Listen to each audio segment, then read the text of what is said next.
person he is. Or you see somebody carrying a bag of human blood running into it, and then you just keep quiet thinking it's something else. You need to make reports. This community policing will help to give information to the security apparatus so that they can work very well. Because when Mr. President mentioned soft targets, that means that there are areas in which we are lackadaisical, that then people can just quickly take advantage of that situation and cause mayhem. So we need to be very, very much alert. That is to say that it is not ihuru yet on the issue of security. There must be a concerted effort to continue on fighting that particular security menace. Otherwise, we may be looking at a situation where we are being hot where we did not expect. There are fears also that, you know, the president did not mention anything about the economy. Do you think that was deliberate? Well, with all due respect to this particular government, that is their minus. So, and then I was of the opinion that it should be discussed or probably fine. But some people said that Mr. President has left the issue of economy to the hands of the vice president. But with all due respect, it is not been seen on ground yet. And that, of course, may have been a problem to some of the agitation that we are seeing, because the Nigerian youth, 60% of them are almost jobless.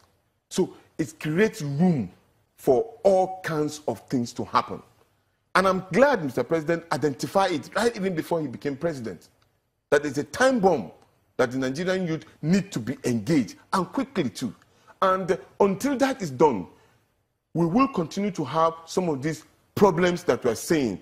I listened to some of the things that is happening in Abuja from your first guest, and that is true, because normally before, things like this don't really happen in Abuja. Not even in Abuja, it has reduced drastically.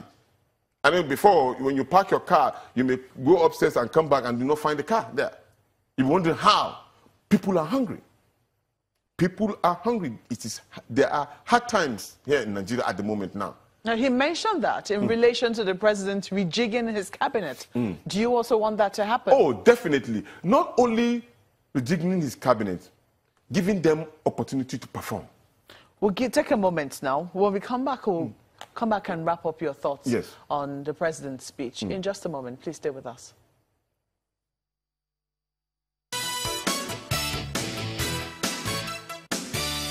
Mr. Eunice Tanko is still with us here in the studio. And just before we go, you're looking at the last words of the president and the fact that, you know, I mean, in that speech, and looking at the fact that there is so much to do. Yes. I mean, talking about security, talking about unifying the country, talking about the economy. It's a lot on one plate.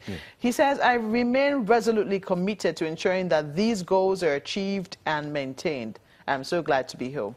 That's what he said. And the question is, do you think that we have enough time? I mean, even 4 years is not enough. The work that is enormous on the table of Mr. President, even 4 years is not enough. Not for anybody. But the thing is that there must be a benchmark of what you intend to achieve.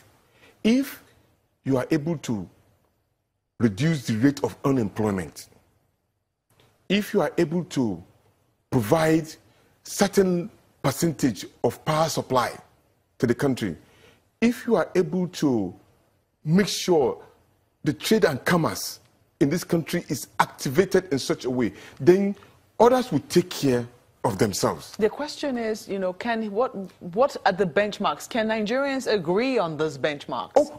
Nigerians are not gullible. They don't need that much. All they needed is to make sure that all of these things are functional and they can take care of themselves. They've shown it, but the fact is that the leaders have not been able to provide the minimum standard that they require. I'll give you an example. I know Mr. President is not a supporter of him going outside the country for medical checkup and medical treatment. Unfortunately, the situation has prevailed him have to go out. I remember my father.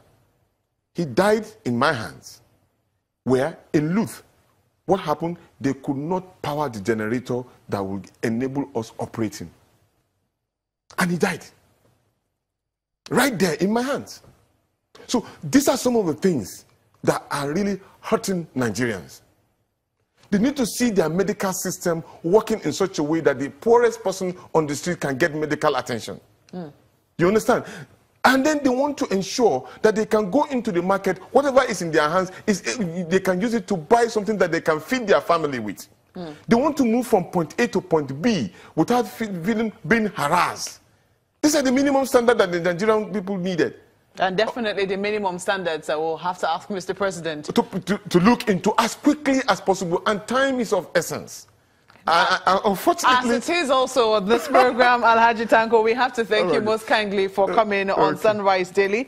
He is the national chairman of the National Conscience Party. It's back to you, Chamberlain and Gimba in Lagos. Well, yes, indeed, and that's where we're drawing the curtains as well today on the program. We'll be back tomorrow. I'm Chamberlain. Thanks for watching. I'm Gimba Omar. Thank you. I'm Maukwe Ogo.